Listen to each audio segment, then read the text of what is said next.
This webinar is titled Return of the Gods, Her Prophets, Priests, and Teachers.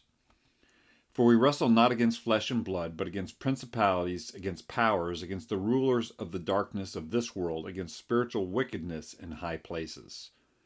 Well, here are some of the prophets of Ishtar, the billionaire Babel builders.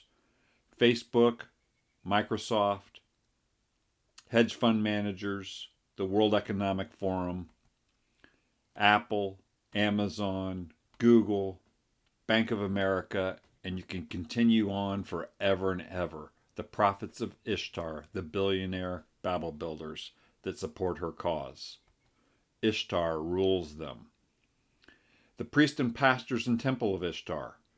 What we need to do is name things correctly. When you see an image like this of a church with Ishtar's rainbow flags, it's not a church, but a temple of Ishtar.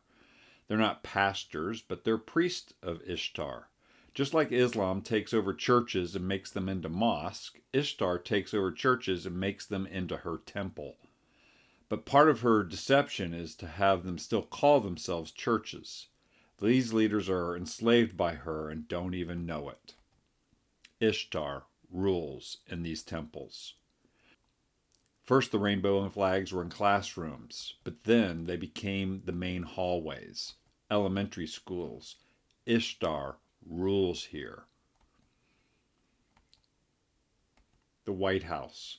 Under the dominance of the goddess Ishtar, the goddess of sexual perversion and destruction.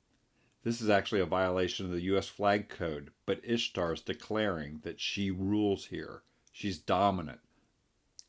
It's a public display that the United States is under the dominance and control of Ishtar. If you even look at medical organizations, you can see Ishtar's rule. More than half of WHO's trans health community have no medical background and are activists. Ishtar rules in medicine. We could make this little short webinar a lot longer, but this gives us something to think about. This is ChristianCivicsTraining.org.